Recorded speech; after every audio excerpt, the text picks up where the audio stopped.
So, so welcome everybody. My name is Coach Stacey Anne, and you've joined my meetup group.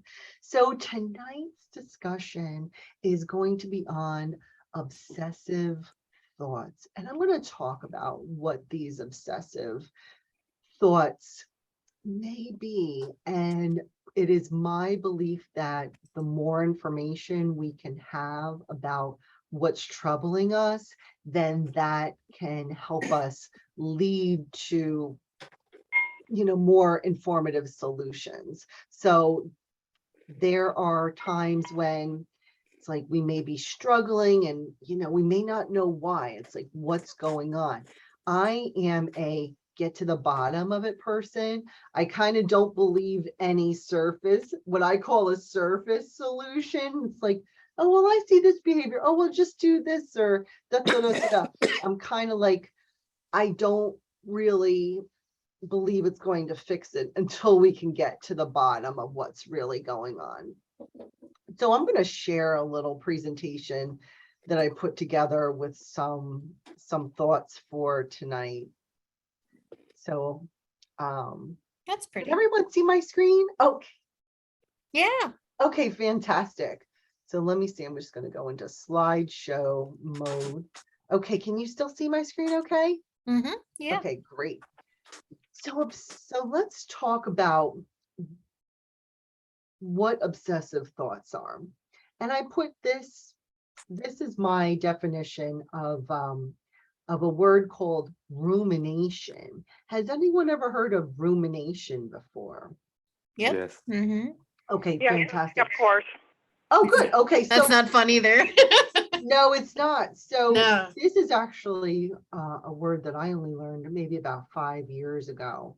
And I know that I've had repeating thoughts in my life, things go over through my head multiple times, excuse me. And, it's always like, oh, why is this happening? And I stumbled onto this word rumination. So I really didn't know about it. And I wasn't sure how many other people were really that familiar with this. So I know that sometimes people will say, oh, well, you're obsessing if you're thinking about something over and over and over again.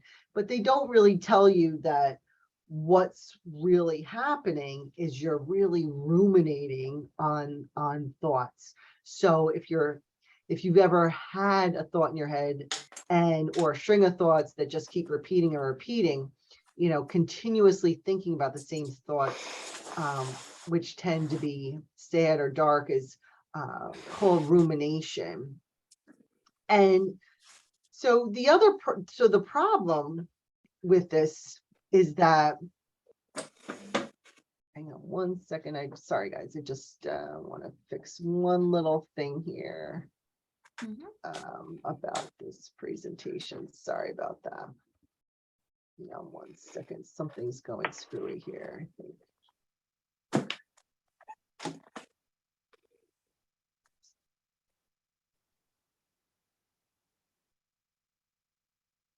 Okay. So, sorry about that. No, so okay. When you are having these thoughts over and over, the main problem that is going to happen for us is that it's going to lead to anxiety and depression. So while we may be ruminating or thinking things over and over, the reason why it's so bad for us is that it's going to lead to anxiety and depression and negativity. So that's why it can be really dangerous and important for us to process our emotions. So let's talk about what causes ruminating. Again, I hear this word obsessing, but again, I like to really get to the bottom of it. And I didn't always know about it. So I was like, well, does everybody? Maybe they do, maybe they don't. Maybe I'm the last man on the ship to find out. But, it's always possible, right? So, So people ruminate. Why do we do this? Belief that you'll gain insight into your life or the problem, having the history of emotional or physical problem, facing ongoing stressors that we can't control. It's common for people with certain personality characteristics to, including being a perfectionist.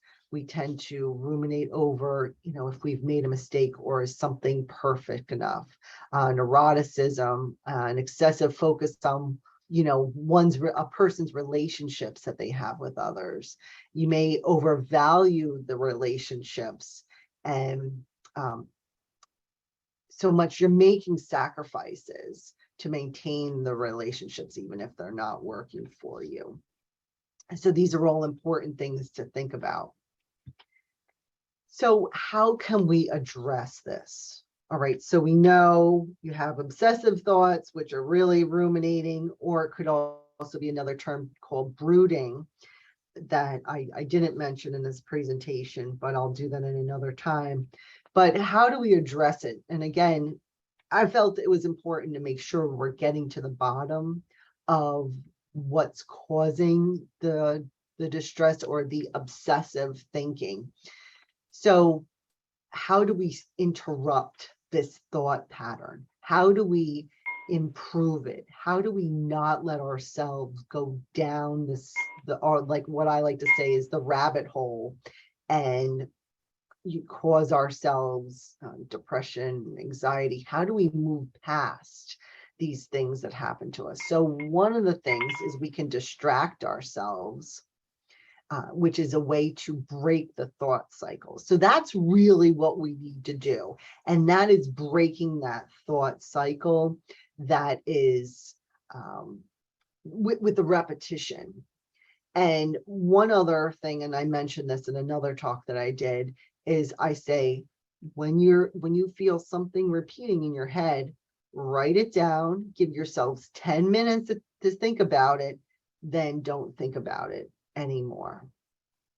And I even describe a process where it's like, think about it for 10 minutes, write about it, then write what you're going to do about it for another 10 minutes. So 30 minutes all together, that's it, and then move on.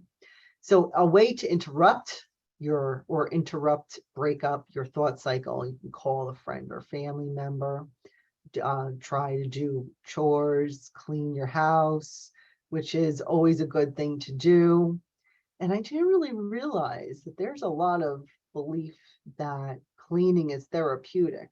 And I never really got that till recently, but I do. Yeah, I like to, yeah, it works for me. Mhm. Does it work for you? Yeah.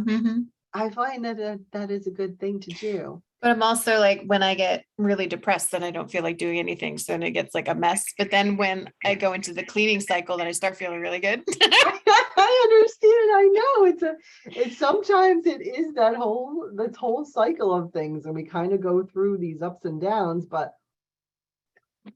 that doesn't work for me. No, it doesn't.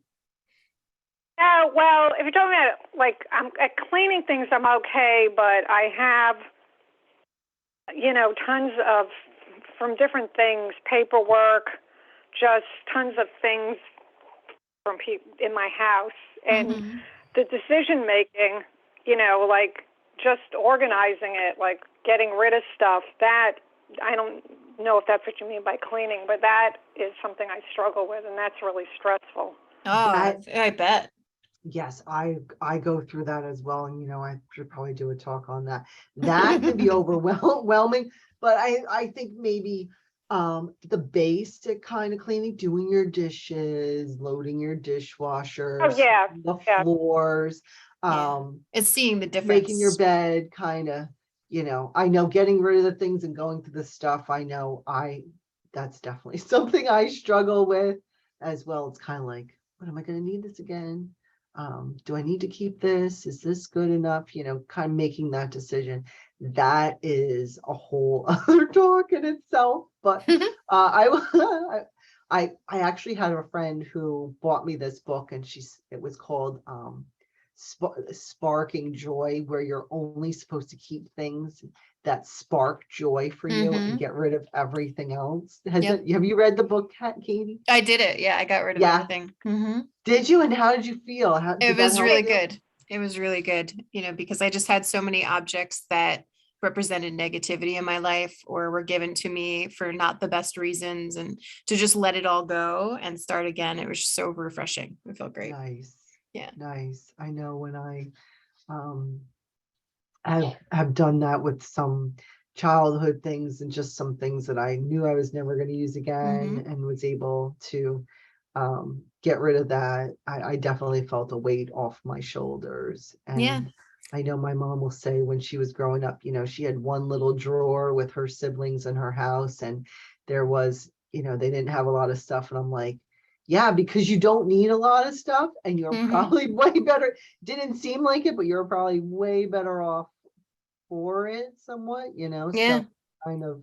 I was really surprised, like how much negativity like an object could have. Like I had a table that my abuser had given me, and I needed a table. I mean, I needed to use it. But every time in the back of my mind, I subconsciously would think about them, and it was just kind of keeping them alive. And in my mind, I was like, I'm not going to throw this away. It's a table. But in the end, I got rid of it, and it was so much better for me.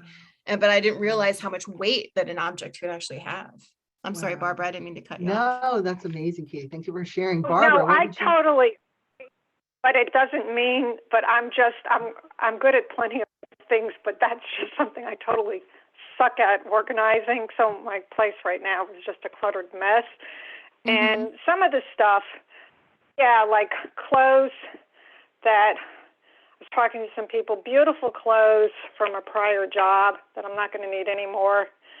Yeah, those one of these days. I think what happens, especially with people who are conscientious, is you think, well, gee, I want to give it to some place that's going to be able to use them. Yeah. But some of it may be, maybe I'm, people may not think I'm small in my size, or, may need alterations. And so it's kind of like, well, do I just, you want it to go somewhere useful, so you waste time with that. But then I do have things that belong to people who died in my family that are of value, like a grandfather clock and stuff like that aren't so easy. And it's just, other people would just put it on, go to an auction house or put it on eBay or something like that, and I just never get around to, like, oh God, I have to take a picture, then I have to find the connection with the camera, then I have to figure out how to set up an eBay account. Right. Well, there's also a website, an app called OfferUp. I don't know. I've sold some things on there. I don't know if that's helpful to you. But OfferUp? Yes, OFFERUP, OfferUp. If you search, Now, is it also get stuff local, or is it stuff that you have to mail to people? Get stuff local. Well, you can either or, but I've sold tables, and I've sold some like a couch and some different things in my house, and I listed it there, and people came and took it. OfferUp. That's it. So just go on. Oh, thank you. Search I on know the app. about. I don't want to digress, but I'm just curious, since you guys have done some of this, if you were going to look at, I know there's Facebook Marketplace. I don't know if people use Craigslist anymore. For there's Next Door Neighbor. Have you had like the most success on OfferUp? And then there's like eBay and stuff. I personally have. But again, it was like stuff you couldn't ship. Like I had a table and chair set. I had a couch. I had, excuse me, what else? I think it was more or less, I think actually 2 different couches I sold. Was it giving it away, or were people buying it? Oh, they bought it. On OfferUp? Yeah, they bought it. Now, were you okay having, I know that a number of years ago, before I moved here, I lived, instead of in a house, I was in a condo, so I felt safe having people come in to look at furniture, and I sold a lot of stuff. Now, living, in a house, I just don't know about having people come in. Right. I would suggest if you have a garage or if you can put it out on a driveway, like put it someplace where, you know, you are in a public eye, or if you have somebody there with you, would be my suggestion. Yeah. I usually have somebody with me, or I definitely, like when I sold the table and chairs, I put it in my garage so that people could look at it from there. Yeah, you can also find flea markets sometimes in your area. Like there's one by me that's like held at an elementary school every Saturday, and everybody just brings their stuff there, and you just find a table, it's free, and you just put your stuff down and sell it for the day. Nice. So stuff like that. Yeah. My stuff is too big, and I'm also looking, but I don't. Like somebody told me about a place that, she said, because I have some large furniture that you pay a ton for, like you got junk or whatever, or anybody, you pay them a fortune to take it away. Yeah. She told me some places that would come to the house and take it, but then when I looked online, I don't think that they're taking it the way, maybe she did it a few years ago. There's stuff that, I would just give away. It's valuable furniture, but I would give it away if somebody would come and take it. Yeah, I've given stuff to Green Drop and Purple Heart. Yeah, Purple Heart's good. Yeah, they'll come pick it up too. If you give it away, they bring a truck to your home. Green Drop? Green Drop. Yeah, Green Drop. Now, will they come in? I've given stuff to people who've come to the home, but I have to leave it on my front steps. Yes, will these places come into your house? No, these are also going to, you have to put it, I believe, on your porch. I believe. That's the problem. Yeah, I don't know with Purple Heart. I think it depends on how large the object is, because they might help with that. Yeah. I think, excuse me, Katie, I'm sorry. I think I've had the American Red Cross come and take things from in the house. Yeah, I'll have to start checking all of them. I know that this was some years back with my dad. I don't think they did it anymore. The Salvation Army came into his Salvation place. Army, that's it. Yes, Salvation Army. They actually carried this stuff out and put it into the truck, but I don't know if they still do that. But those are some good suggestions in addition to places I know, so I'll just have to start calling places. Yeah, and you could try Habitat for Humanity too, because they have their own trucks. They deliver furniture to homes. I don't know if they would pick up furniture. That might be an idea. Yeah, that's one of the. Yeah, thank you. That's that's one of the ones I've heard about too. Yeah. Yeah, it's just it's hideous if you.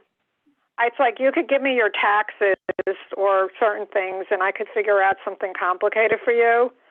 But my house is just like a disaster. If I may, Barbara, I mean, you know what? And I go through this too, and I say this has got value. But I should really sell this. But at the end of the day, how much more value would being apart from it be? How much more freedom would you have? How much more thought process? How much more of a weight off your shoulder? How much would getting rid of this clutter mean to you in your life? Oh, I know that. I know 100% that if I think it would be like a dream to like get rid of everything you own. And I know. I know that, but I don't do it. And then the other thing, and I'm curious, I don't want to take it off subject, so if this resonates with anybody, I'm like an information hound. Okay. So now a lot of times I write stuff down in Word files so I don't have 10 million pieces of paper. But over the years, and because of people, just stuff I've had to take care of for family members and stuff, I just have so much, like thousands of pieces of paper all over the place. And it's just, occasionally I go to the library and I go through it. Oh, that's something I'll throw out there if anybody does have paper issues. I've met other people too. It doesn't have to be the library. It could just be sitting in your car. It could be waiting in a doctor's office. Any place but home. I can sit. It's stuff that I could never get done at home going through papers, I can do in the library or, even if I was just sitting in my car waiting for somebody, just anywhere but at home. But that's the other thing, is just like papers, saving every medical report in the world, and just, there's a whole lot of other stuff, but this is the obsessiveness, is being somebody who's just likes to collect information. Okay. So I guess it doesn't sound like anybody else has that issue. No, and this is an issue, and I know that there are these things happen to people, and you're kind of not being able to part with things that you probably don't need anymore, and that maybe you want to just take a picture of it, save with your phone or something, and find a way to make it electronic, and then throw out the physical paper. Yeah, It's yeah. okay. Some of it. I'm talking about tons and tons and tons and tons of paperwork. I have a friend, and she manages it. She likes to document everything, I guess, but she is extremely organized, has like a 4-drawer file cabinet, and anything, like you can be talking to her about some vaccine she got a few years ago, and in 2 seconds, she's in her file cabinet, and she pulls it out, and she knows what her reactions were, or the date, or whatever it is. So she likes to document, keep everything, but I don't think she has anxiety, so she just takes the time, and like I come home and I just throw stuff down and don't put it away, and then it becomes a disaster. And do you feel like you have to be like her, or are you feeling?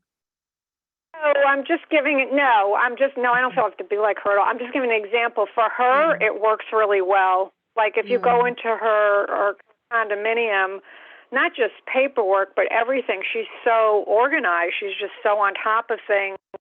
No, and you don't have to be like her. She's probably obsessive about keeping all kinds of information. I have a relative like that. But she does. I'm sorry. She does it really well, though. If I had a choice between being that way or being the way I am, I would, if I'm going to keep stuff, but I would rather the way she is. But it's also, maybe yes, maybe no. I don't know if anybody here is like this, but there are some, I know a lot of people who you come home and you're tired, like if you have a dog, you got to take the dog out, or you want to eat, or you have to use the restroom, or something happens, and you just like drop your crap on the floor and don't put it away. And then there's other people who come home and they won't do anything until like every last thing is put away. Oh no, I'm not that person. I drop it at the door every time. Yeah. And if you drop, but then do you find what? So when you drop stuff at the door, let's say there's paperwork involved, how do you not then create chaos because you don't know where the hell anything is? Because do you eventually go like later in the evening and put it away somewhere? No, I mean, like I came back from vacation in June and like my suitcase is still in my room unpacked. There are a lot of stuff that I don't end up putting away for a long time, but I usually set like a time maybe within the month to kind of sit down and go through everything so it doesn't get out of hand for me. Otherwise I get really anxious when there's too much going on. Yeah. I create where I create anxiety by not, and I think it's also anxiety that I'm doing one thing, and like one of my friends who's super organized, somebody else says you have to like complete the task, you have to put the stuff away before you move on to the next task, and I don't do that. I may do something, and then instead of filing it away, I then work on the next task. I mean, years ago when there was phone books and stuff, I can remember I couldn't find something, and then like months later, just happened to be, I must have been like opening a phone book and doing this and piling stuff upon stuff, opening a phone book, then opening this and opening that, and then something ended up stuck in a phone book. So, What I learned with It's my therapist, the pots and pans were my biggest problem. So I would literally refuse to use pots and pans for like the longest time, but it would agitate me to no end. And I would get really upset and anxious that they're there. And I'm like, why can't I just do them? Why can't I? It's just a pot and pan. Why can't I just watch them? It takes like 5 minutes, but I couldn't pull myself to do it. And my therapist asked me, are you purposely creating an anxious environment for yourself to keep yourself anxious? Because especially being in a survival situation, I was so hooked up on being on like a fight or flight response. It was like I was creating my own anxiety environment. And I had no idea that I was doing that to myself. So I completely understand the frustration that's there, because it's like, you're like, why can't I just do this thing? And it seems so simple, but for me, it was not at all. And so pots and pans, now I just laugh at it now, because I've been like, it's like me at war with my pots and pans. Trying to get through it. But yeah, it is hard. It's a hard cycle. Yeah. It can be very I tough. think I don't know if this is true for other people, but I think I call it a trifecta of having like anxiety, then being a little obsessive just in doing things overly thorough, and not being able to make decisions, so researching stuff too much. And then I think anxiety can overlap with ADD, where you just don't know where anything is. Yeah. I can have a paper in my hand. Okay, I'm going out and I need to take this piece of paper with me, and I can literally then get ready to leave and I don't know where I put it. One time I was literally getting ready years ago to leave the house, and I was dropping my car off in the evening, in an envelope with a note to the mechanic, and then, somebody was going to follow me and drive me home, and I panicked. I'm running through my whole house, like, where could I have put that? Stuff like this is just so common that happens to me. And it wasn't until, I don't know, a couple of days later, I must have just like been holding it somewhere and just dropped it on the floor without realizing it. And that's a little bit, so that's like a little, so I call it like a little bit of traits of ADD, traits of being decision-making issues, obsessiveness, and anxiety. Okay. Anyway. Okay. Well, I think Thank we should you have a for- meetup at Barbara's house, and I think we should do this great clean out. I'm like, I just want to come. I and would help love clean that. out the I love to house. organize things, so I'd be more than happy to do that. Oh, you do? Oh, I gosh. do. Yeah. Can you come to my house too? Yeah. I used to go to hoarder houses and organize them for people. So, Really? yeah, it was a lot of fun. Oh, It was you a good time. do? I did. Oh, Yeah. so is this something you do? You don't do it anymore? No, I would just do it for fun. I wasn't like working for a company or anything. Yeah. It was a good time. Well, if you ever want to do it for fun. If you're ever in New Jersey, Katie, let me know. We can hire you to come and like organize my room. Great. Like I'm starting a business. I there didn't you know that's what we go. were here for. See? I know this is something else. So so I just want to come back to and then there were a few things Andrew put in the chat. He's going to tell us about the Pomodoro method. But just to finish up, the tips for addressing these things, and you can obviously read what I put here too, taking a plan, planning to take the action, because sometimes we get stuck. And I know I do. Sometimes I need to write out exactly the steps that I need to take. I can't just put it in general. It's like I have to say, okay, find this paperwork, then get the phone number, then make the call. Here's what you're going to say. Like sometimes I just have to really force myself to put it in specific steps to get me to accomplish things sometimes. And then once you have made the plan, then you want to take the action. So and small steps too. Don't beat yourself up. And Barbara, don't beat yourself up for not being able to organize. See if you can make a plan. Again, when I somehow I just keep ending up with like little knickknacks and not having the right, I'm looking at them as I'm talking to you now, I guess. Actually, because I have the pens, and then I have the vitamins over here, and then I have my, you know, my lip gloss packages, which I got a couple extra, and then just like the thing to clean my computer, and then the duster, and then like some notepads, and then just like this and that. And I'm like, why do I have this? But then I don't have drawers in my desk either, so it's not like I can throw it in a drawer. So I have to get these little containers, you know. But then I end up filling them, and it's like I just never have enough. So then it's like, oh, there's room. Oh, I can put more things here on my desk. Oh, then I have my iPad over here. Then I have my saline solution. Then I have my allergy medicine. Then I have this other test thing I have to do for work, like they make you do a little health screening thing. And it takes me, I get it back in February, and I still haven't done this thing yet where you have to like prick your finger and send in the blood and stuff. And I still, it takes me almost the last goodness. because you have to like prick your finger. It's a health screening, and it's a way where they analyze like the blood sample, right? So yeah, so I find putting together a plan, like specifically, okay, the way I tend to do my organizing, and I try to put the same things together, and then I try not to overdo it, and then I break it down again, then I mess it all up, and then I organize it again. You know. So, and then I love notepads. Like I'll go into TJ Maxx, and they have all these kinds of fun little, sorry, I'm just eating an Altoid, like fun little, like this is a cool notepad thing that I got, because it has little quotes at the bottom. Yeah, I like the notebooks. Yeah. Right. And I'm like, so cute.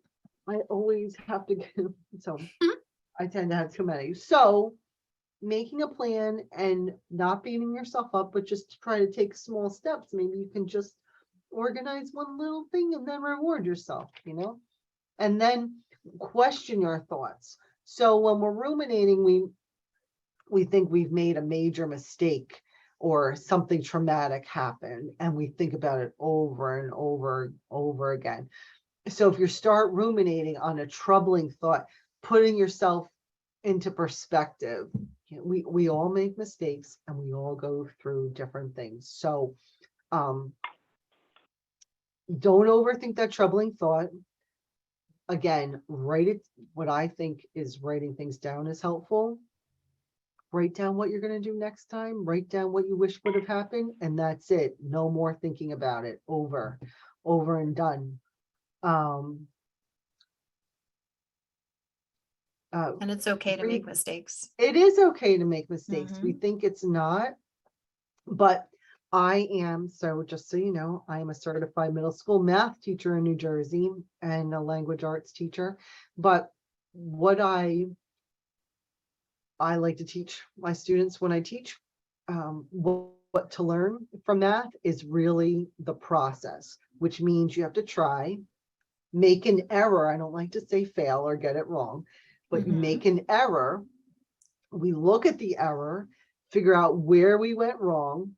We adjust our thinking, and then we try again. And that's the process we have to go through over and over again. Now, and something that, if it puts things in perspective, that I like to think about too is, you know, you think that people invented making bread like the first time, like, and then how did people even get to invent coffee? Like, how did they discover the coffee bean to put it through this whole crazy process, right? Like, think about it. All these things that we have today, that we drink, eat, whatever, how long did it take the people to perfect it? Because it couldn't have been overnight, right? So putting things in perspective where it's like, yeah, but nobody, you know, just woke up and just did everything perfectly, you know, never made a mistake. Okay. You know, it's all in, the more times you do it, the more you improve, right? So coming back to the math and the math problems, well, every time you do a problem and you see you make an error, and you correct that error, or, you get a little bit closer to making better decisions, or thinking better, and improving. We don't get better until we put ourselves in these situations and try and make an error. Okay, so shoot me, man, but we try again, and that's how we learn. That's how people that's how we become better.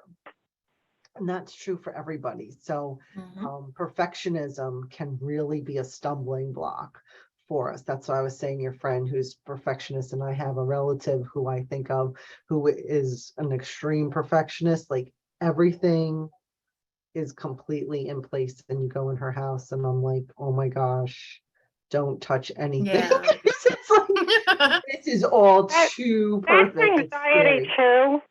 I'm sorry, dear. Go ahead. That's anxiety also. I mean, I'd rather be that way than the way I am, but people whose houses are in perfect order, and then something can't be out of place. That's just a different, that's anxiety also. Yeah. If something's out of place, would freak them out. And it's just a flip side of the same thing. Well, yes, it's true. And volume, the relative, and I don't even want to go into that, but the relative I'm talking about, volumes could be written on her, and what what her issues are and why she does it. So it's kind of like, but that's another story. But it's also, you never, like, for me, I was a perfectionist for a very long time. Now I'm in love with my mistakes. Every time I make a mistake, I'm just in love with it. But it took me like 2 years to get to that point. But the downside is that I can never see the good in anything I do. So somebody may think it's like absolutely perfect and it's amazing, and I will never see it. So I will just keep pushing myself to such an extreme to try to get this final product, but I will never see it. And it is so sad, because especially as being a creator, I'm very artistic. I do a lot of artistic things, and I never see the good in anything that I do. So it's a shame to be in that way. So either way, it is horrible anxiety. Well, and I'll tell you something about me, Katie. You gave me a compliment when we first jumped on this call together, and and I don't see that. And actually, until I started doing these talks and hearing positive feedback in my other meetup group, I didn't think that I had that either. So it's just, oh my God. So, yeah. You're fabulous. So I don't see that. Thank you. I'll send you a check in the mail. I'll come clean your house. No, thank you. I'll put the check in the mail. So, so we just, talk about, you don't always see it. I've had people telling me, you should maybe be a psychologist or a therapist or something, and I'm kind of like, should I do that, or I don't know, would that be right for me? It's kind of like, hearing different people's perspectives is definitely interesting. And I'm kind of like, as I'm hearing, you all mention some different things, I'm kind of like, already my mind is going like, okay, how would I solve these problems? How would I help these folks? And I may not know right now, but I will try and research things. I know that that's interesting. Human behavior has always been pretty interesting to me, like what makes people do what they do, and then kind of like, how do you correct it? And I know that's like the $1 million question, because everybody's trying to do change management, and change is, I know, the scariest thing. It's scary for me too, don't worry. But it's kind of like saying, well, how do you change people to help them put them on a more successful path? So so I definitely appreciate the feedback, and knowing that I'm making a difference definitely is very meaningful to me. So I really appreciate that. And then, of course, working on enhancing self-esteem, self-confidence can help us, because that can be associated with an increased rumination. If we don't have that self-esteem to know we have other strengths, and we can move past these these little situations or traumas that we go through. And then I think I have one more slide here. Okay. And meditation. You know, I was actually on, I'm working on trying to get a project management certification, and I was on this one webinar, and this gal was showing people this breathing technique. It's not really that fancy, but I'll just tell you all, it's inhale for 4 counts, and then hold for 7 counts, and exhale for 8 counts. And can I tell you that totally helps me when I do that? I find sometimes I'm more tense than I realize. So just doing that, for just a couple minutes, even just a minute or two, can help instantly. I don't know. It helps me. So no, not for me at all. No? Okay. Oh no, it makes me worse. Yes. Really? I am the Okay. worst meditator. Okay. Well, So, and then I think it's just, I think that, Good, Barbara. what happened to my phone? Oh, what I was going to say is I took a number of years ago, it was like really kind of, it's a well-known program that I took. It was a mind-body program, and they said, they realized I wanted to learn to meditate. It was one of the things I wanted to learn, but one of the things that they talked about was just relaxation breathing. Okay. So if you're at a stoplight, it's just like taking a few breaths. It could even just be taking 3 breaths, 5 breaths. So if you have trouble meditating, it's just learning. It's just like, don't try to meditate. Just try to take some relaxation breaths, as was just described. Doesn't have to, inhale 4. Would you say hold 7, exhale 8? Yeah. Might not work that way for you. You just may go in and out. But don't put any pressure on it. It's just, you can learn to do it, and just, if you're never going to get to the point of sitting there and breathing for 10 minutes, you can just do a few breaths. Right. And again, I could, even if I just do it like 5 or 6 cycles of it, I find a little bit of improvement. Okay. So then, so just a suggestion, just, general information. Stacy, I have a request. Yeah, sure. Go ahead. Andrew, sorry. How are you? Yeah. Could we go back very briefly to the previous slide? I was reading it carefully when you I jumped. apologize. Okay, I did jump I was on fast. self-esteem. Yeah. Yeah, go ahead. I'm sorry. Sorry about that. Oh, no, that's okay. Are you, did anyone not know what the Pomodoro method is? No, I didn't know. No, you know what? So I didn't get to read your post yet. Oh, I'm sorry there. Did you send a link? Did you? No, I don't see it. Yeah, no, I don't know the Pomodoro method. I didn't send a link, but I can describe it really briefly. Yeah, what's that? So it works incredibly I feel like I have well. heard it, but I'm sorry. So you're talking to someone who managed to be extremely functional and productive all his life, despite having unknown complex PTSD and PTSD. Now I live in a very toxic domestic environment, and I make very little money. I struggle with my tasks. I ruminate a lot.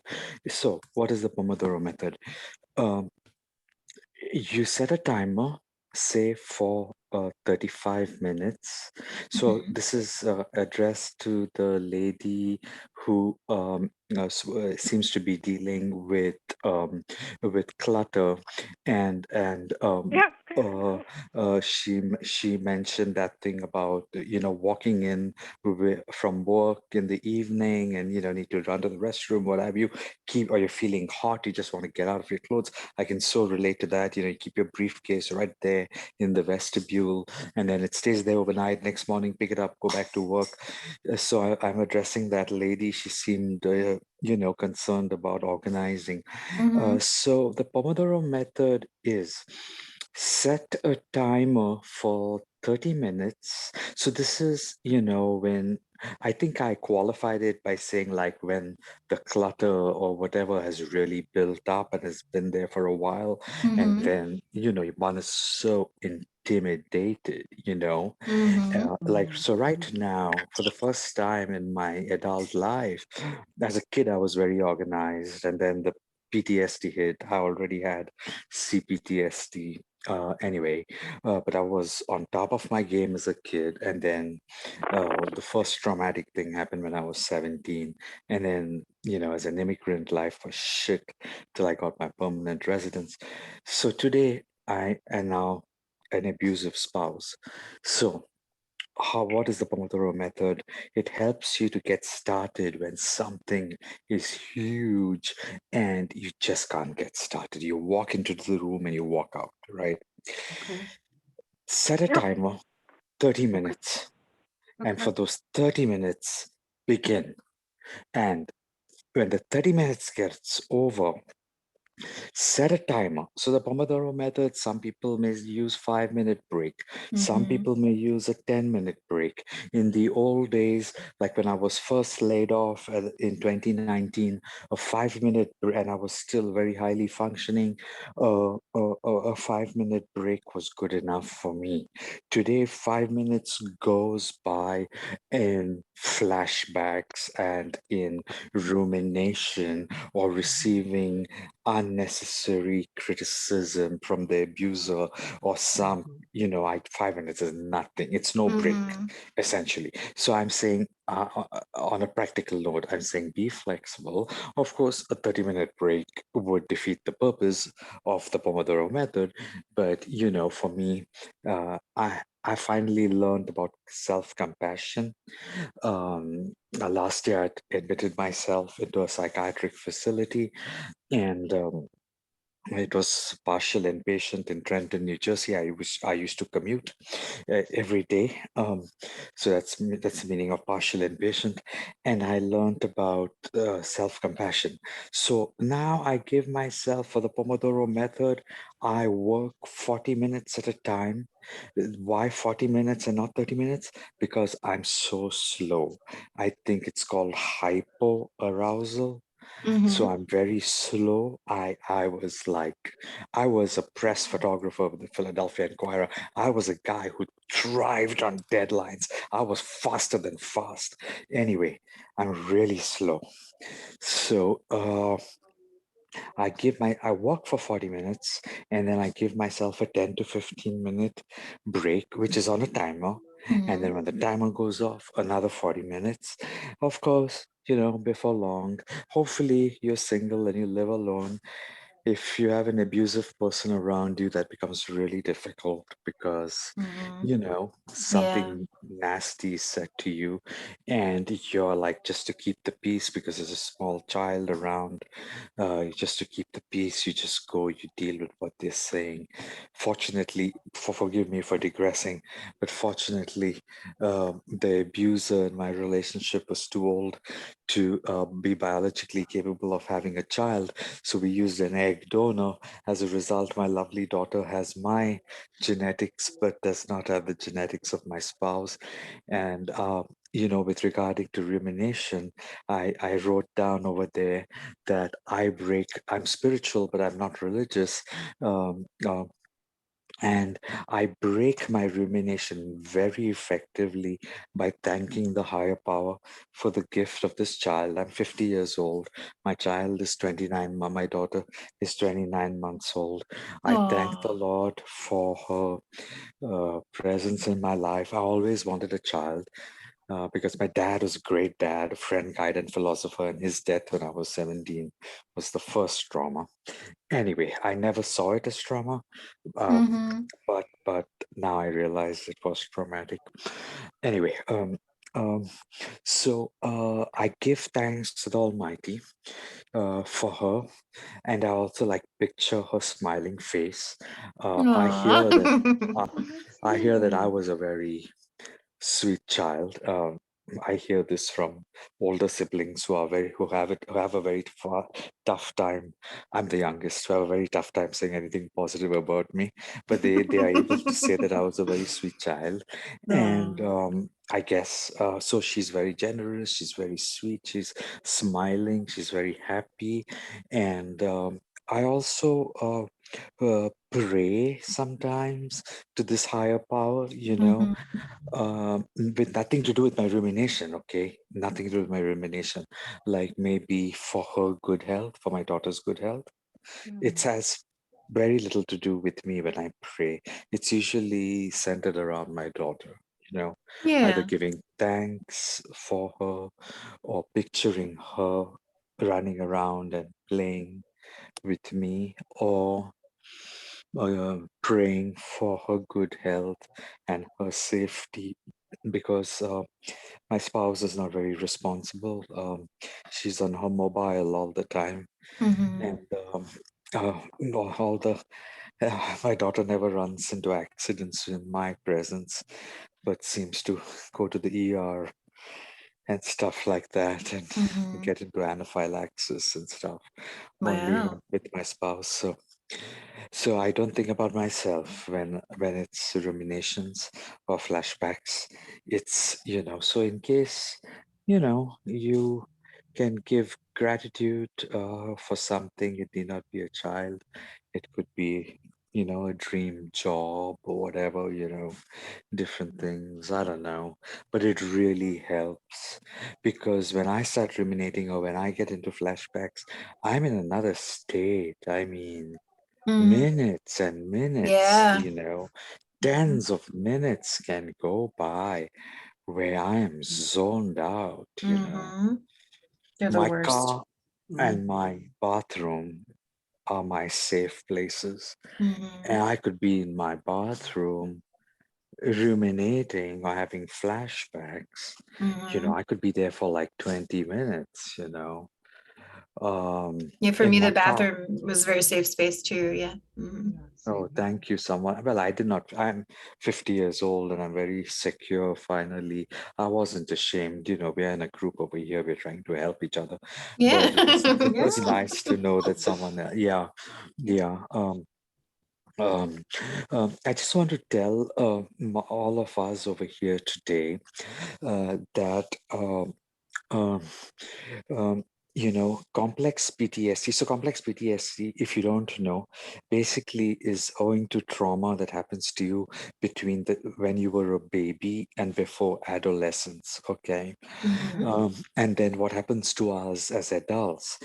It's still horrible. It's not anything simple, but it's called simple PTSD. So, a soldier comes back from Iraq, or someone like me who suffered, at the hands of his mother and older siblings, and, who was the good kid in the house, or, racial discrimination as a brown skinned immigrant, very well educated and very well spoken in corporate, or non-racial related discrimination, but you don't have your permanent residence.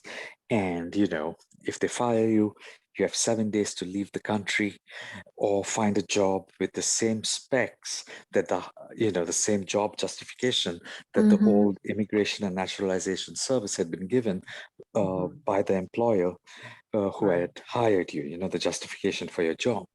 What unique skills do you have that you should hire this foreigner, but you don't have your green card, you're just a Yeah, non that you're whole on a thing is not a mess. legal Yeah. Oh my non-immigrant God. visa, Mm-hmm. and then of course marrying this woman who it was really bad. What I wanted to say was the symptoms of both complex PTSD and PTSD are often misdiagnosed. So for 20 Mm-hmm. years, I was misdiagnosed with having clinical depression. A few people, so they can present themselves as clinical depression. They can present themselves as ADD. And some of the clinicians told me I had ADD. Some clinicians said, oh, that's rubbish. If you have ADD, you're doing a fantastic job compensating for it. And, this fortunately, I got a lady person of color, a West African immigrant, a Okay. psychiatrist at this Uh-huh. very elite psychiatric treatment place called Princeton House. You may have heard of Oh it. yeah. Okay. Yeah. Okay. And I gave her during the intake eval, I gave her the same narrative I'd given some of the best psychiatrists in the world, in Pennsylvania, in Philadelphia, thanks to UPenn, right? Yeah. Okay, I'd given some of the best psychologists in the world, some of the best psychiatrists in the world, brilliant people. Yeah. You just have to Google them to see how brilliant they are. The same narrative as I gave this lady, and they all were like clinical depression, clinical depression, clinical depression. And then before this lady at Princeton House diagnosed me, I Mm-hmm. had started reading up about neuroscience, neurobiology of the brain. Mm-hmm. I like to describe myself that at best I'm a person of average intellect, and I think someone with an average intellect can digest a book on neuroscience or neurobiology and of the brain. And I figured out that I'd experienced trauma. But because, young people say, teenagers and all say, oh, I was so like traumatized. I was so, I was scared of telling my closest confidants, people Yeah. with a lot of respect for me, very highly intelligent people. I was scared of telling them that I had experienced trauma in my life. And Yeah.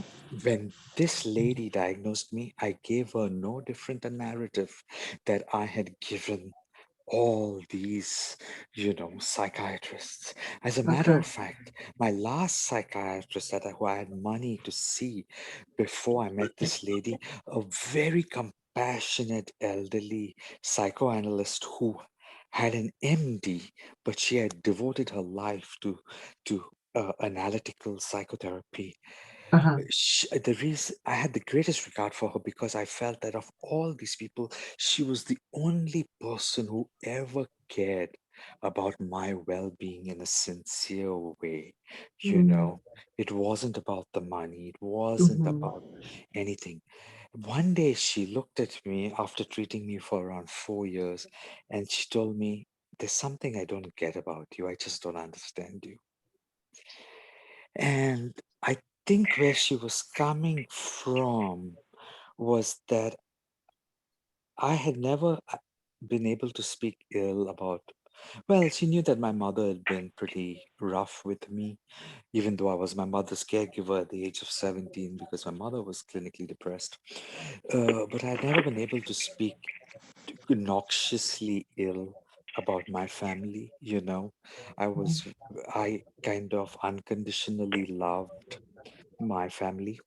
And Mm-hmm. I did not give a different narrative to this other psychiatrist at Princeton House. But I guess given that she was an immigrant and a woman and a Okay. person of color, she looked Okay. me in the eye and she said, yes, it's obvious you're severely clinically depressed.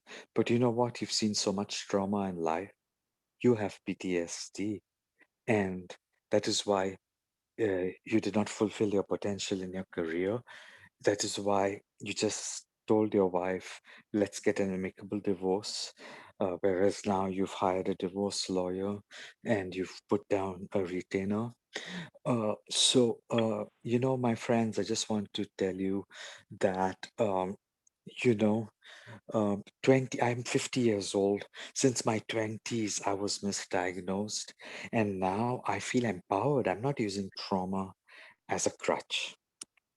Okay, I'm not using it as a crutch, but my ruminations and my flashbacks began after my wife, who was never a nice person, really started abusing me after my daughter was born.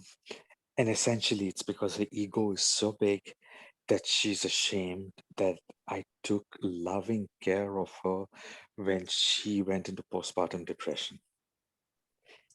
And that's the whole reason why there's been now 3 years of like constant abuse. And now I have ruminations I never had. I had low self-esteem, yeah, and so I was very interested, Coach Stacey, to read that slide.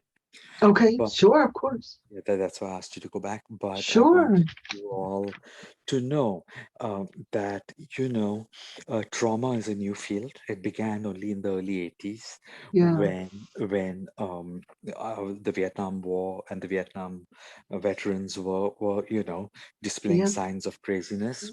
Eh, And for any of you, uh, I just want to say that a very helpful book was a book co-authored by Oprah Winfrey, of all people. So some of you may be rolling your eyes, but actually, she just asks the questions, and really, the meat of the book is by this neuroscientist and MD, PhD neuroscientist from the West Coast, Okay, Dr. Perry, Perry, who's okay, consulted by the FBI. Like he's taken in, when there's been a lot of bloodshed that children have witnessed and they're not able okay. to talk to the FBI and give evidence, then Right. he's taken in because he knows how to work with Okay. traumatized kids. Gotcha. So, and the Andrew, title can of the I book just is What ask you? Happened to You. Yeah, I'll stop now. Oh, Yeah, no, I'll no, no. stop now. Sorry. Yeah. Letitia might have a question for you because she raised her Oh, hand and sure. I didn't want to Okay. Okay. Sure. Sure. Sure. miss her question. Letitia, Oh, hi. I don't have hi. a question for Andrew, but I Okay. wanted to ask you, so I also I feel like the very I feel your pain, Andrew. I'm sorry about that, what you're going through. Thank you. Um I I look on social media a lot, like I check up on these people that have wronged me, in some way. I don't know why I'm still doing it. And I do it multiple times a day. So it's just not like thinking about, what they said or, like what hurtful things they said. I go and I look, I don't know, I check up on them like every day, which is not healthy, but yeah, I do that. And I just realized that I wanted Can I to ask you? Go ahead. I'm sorry. I didn't mean to. to just like make a list of these people and to identify what feeling or emotion I'm feeling when I think about what they did, and then I want to disassociate myself from that emotion. Can I ask you something, Letitia? What do you work or are you in school or what is your Yeah, I work, but okay? I work from home sometimes, so Okay. it's like I don't have a lot of distractions. When I'm in the office, I am like I don't like focusing on these things so much, it's like Yeah. I'm outside, I'm like I have like I Well, see people, I talk to them, but usually like when I'm alone by myself working from home, it's mhm. just it's hard not to think about these things. And Yeah. Well, let me ask you this, Letitia. Can I ask what kind of work you do, or do you love your work? What, I do, yeah. yeah. What are your goals for Letitia? What does Letitia want out of life? I want to have um I want to feel fulfilled and have like success in all various areas in my life. Can you define, and you don't have to say it now because it's probably something that's going to take some thought. So Yeah. we all want success, but what I would suggest, recommend, and I'd love to if you would give me feedback if you do it and if it works. Um, I want you to write down specifically. I want you to say what kind of job you want, what kind of skills you need to build, what kind of relationships you want, what it is that you want to do for fun. If there's anything that what do you like to do? What's entertaining for you? Like, I love the group New Kids on the Block, and I love going to their concerts or listening to their music, and um, that's getting to meet them. That's fun for me. What's fun for Letitia? I want Letitia to think about what it is Yeah, I that do is going to fun make stuff. you happy. I do stuff But that makes me happy now. I mean, do I've you? totally changed. Like the last year, I've worked so much on myself, and I've Yeah. been doing a lot of new hobbies, trying to go out, be more active. Because during the pandemic, it was like a year and a half of me just sitting there, like thinking about these things that just happened, like right before the pandemic. So, Yeah. um, yeah, it's like, uh, these people I now know, like, not to have expectations. And because I've worked on myself, and like I know now, like, I'm not such a people pleaser. I can defend myself when somebody says something that I don't like. I don't have a Good. problem letting them know to F off. That's good. Well, and sometimes, there's people that have wronged me too. And sometimes, and what I say to myself is, sometimes we just have to agree to disagree. And they have to live their life the way they want to, and I live my life the way I want to. But I'm going to do what's good for me. Yeah, I'm but going I to. feel like they weren't just giving me like criticism or feedback. They were just like attacking me, like saying stuff about my parents, and these are all like people like way older than me, like 40 years older than me, or someone like, a little older than me. But yeah, like attacking me, like for, I'm not sure why, Okay. Are you able to separate from them? Meaning, do you still see them in real life, or is it only on social media that you see them? Well, one person is family, so I have like, creating a physical boundary with them because I don't want to be around that. So I'm fortunate enough that I could separate myself, because they're not like that close. So, I could avoid them easily if I want to. However, I still think about these things because, there are other people in the family, and, like, oh, so it's like all intertwined. It's kind of hard to like get rid of fully. But yeah.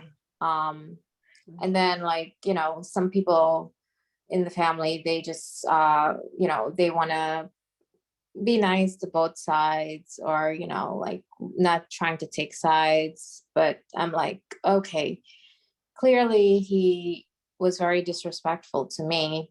And so like, it's my uncle, and then I'm telling my parents, like, you're like being so close to him, he'll think that it's okay for him to disrespect me, for him to disrespect your daughter, and you didn't stand up for me. You were right there, and you're just acting like it was nothing ever happened.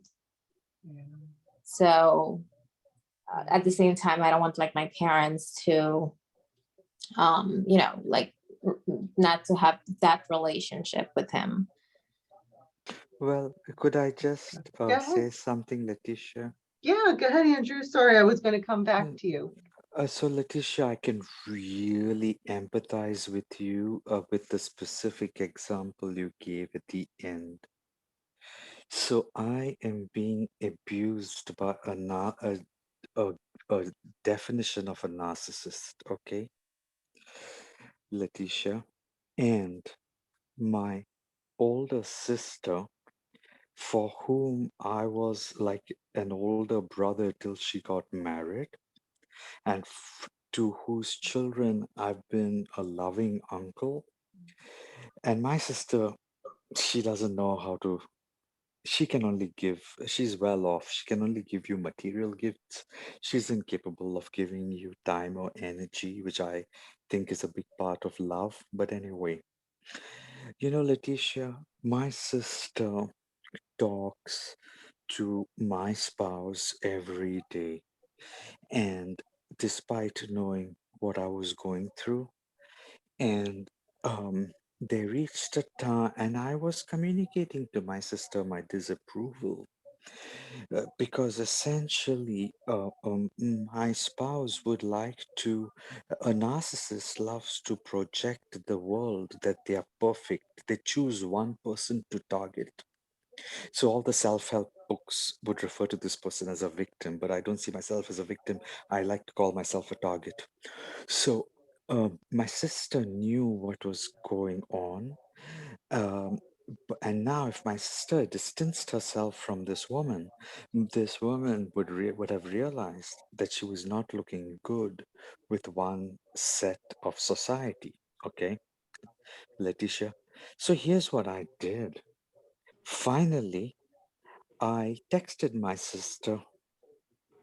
I said to her, um, do me a favor. Of course, you cannot do this with your parents, but you need to also protect yourself from a very abusive uncle. And maybe you can do it with your parents. It's brought me a lot of peace. Um, I feel free now that I did this. I wrote a text to my sister saying, do me a favor, do not contact me unless it's an emergency or something that involves celebrating, something about my nephews. And my sister wrote me a nasty gram, to which I replied very politely, actually, correcting her and giving her credit for something that she had misstated in her nastygram. And, I feel free. I feel really free.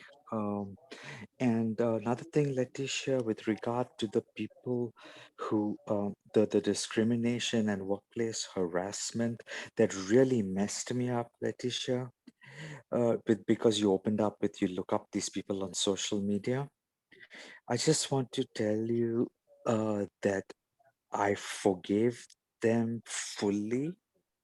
They screwed up my brains. Just think, and I realized that they'd messed up my brains like 20 years later, Letitia. Okay. Uh, but when I started analyzing, why I'd stayed an analyst all my life and I wanted to use my brains and not politics to rise in business. Um, anyway, Letitia, I forgave those people and it immediately I forgave them. They really messed me up. But I was free. No ruminations about them. I was able to be to have mild depression and still be a happy person. I was able to fall asleep really easily. It's only now with this, um, harassment at home that I have things like ruminations or difficulty going to sleep. So, Letitia, it's something to think about. It's easier said than done. Um, it's easier said than done. To forgive Yeah. someone. Yeah, I'm not preaching, but I'm Yeah, just saying thank you. No, for if you some can, people, you don't really understand. You can go through like many months with them and not realize, that you're being abused in the relationship or you're being taken advantage of. And then, tell me about because it. you're just so used to that dynamic. And then Hmm. after it's like, it's like when you realize that sometimes it's too late. But now I know better for any new person, just like to defend myself. So this does Good for not you. pattern doesn't keep happening. Good for you. Yeah, we're human, right? Yeah. You learned. I'm sorry for your suffering. Yeah. Thank you. Thank you all. Yeah. Yeah, I mean it. Thank Yeah. you so much. I am, I'm glad we can dialogue this way, and it's all a journey, and unfortunately these things don't have instant solutions. And even as I offer, some suggestions and thoughts, please know I recognize that it's not, nothing's an instant cure all. It's kind of like, you kind of take in what you can, and use what you can over time, and just hope that or just continue. We need to continue to work at it. When these things happen to us, it's just becomes a kind of a continual undoing process in order to bring us to happiness and finding, success in life. So Yeah. I hope that for everyone. And again, I wish I had the magic wand, and I'm not a certified therapist, but please know I take, your stories. I will do my best to research, and if I can come up with any other solutions, I will offer them, and through the group. And I hope that that that I can come up with things that will benefit you. Yeah, thank you. I also wanted to say, I don't want to be like so hard on myself, because Oh, I and you think I read shouldn't be. somewhere that, overthinking, it runs in families. And I definitely It can can be. see, like, people like the generation before me, like overthinking or ruminating. So, it's something that I need to be a little more aware of. That maybe And this is that's it, something that runs in my family. right? And again, that awareness, like I find, when I can understand it and be aware of it, like I didn't always know, I'd be thinking these things over and over, and I talk about it, like I didn't realize that that's what I was doing, was ruminating. I didn't know. I didn't know the word, so I didn't know to look it up. I didn't know to look for the solutions specifically for that. So I feel like if we can try and, you know, little baby steps, we try and keep chiseling away at it. That's, you know, that's just one thing that we can do. And um, if we can make peace within ourselves and be like, um, I forgive them. They're doing their thing over there, but I'm doing mine, and I'm focusing on my goals, and I'm pushing out all other thoughts that do not relate to where I want to go. And I can't take in any other information that doesn't relate to my specific goals and what I want to achieve. And I know that's hard. I want to Please second know I'm that, saying, please know Stacey. as I'm saying it, no, I know it's not easy, but I think working towards it. I know when I just push out all other thoughts and I think exactly like I'm exploring psychology, I'm thinking of the skills I want to build for jobs that I want to get, for careers. I'm thinking about, how can I create my own therapy practice? I'm thinking about if I'm creating a school for kind of like a technical college or a high school. I'm just thinking exactly what I want to do, knowing what my strengths are, knowing what my goals are, and trying to stay completely focused on that and push the trauma and the unfortunate events out as best as we can. Is it still going to sneak back in?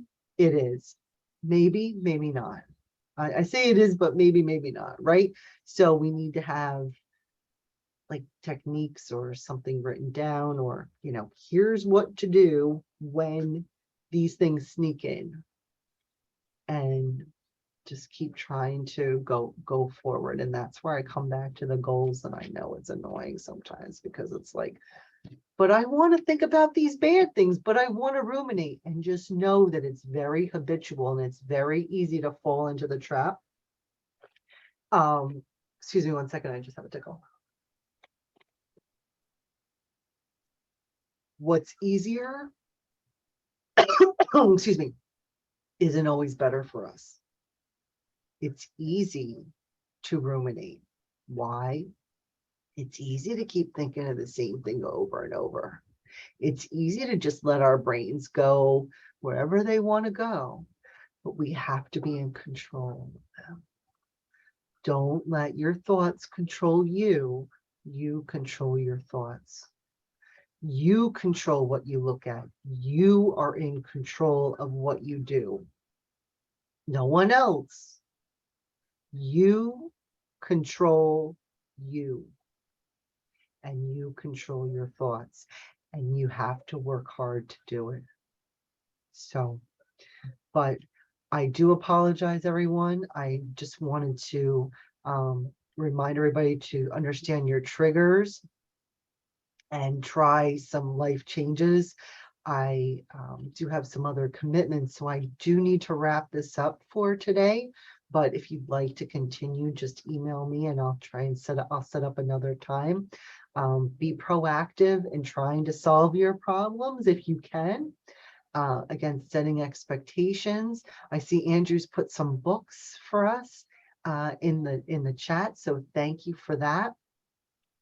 And creating a support system, so we try to support each other and know that it's all the challenge, it's all the journey, and you know, sometimes we just have to we have to at least recognizing we need some help or correction in our thinking, and that's the first step. I mean, knowing that we need to make those adjustments. So I applaud you for that. I applaud you for being so brave to recognize where your trouble spots are. I mean, you are so smart and intelligent for being able to do that, for just knowing, you know, that you need to improve, for knowing that you've got these issues. So, and being able to admit them and admit them in a public forum. I mean, you're so brave, so confident, so capable. And I know that you are going to find success because you've identified it and you're going to work towards it. So eventually you will get there. And with that, I'm going to close tonight's event. Thank you.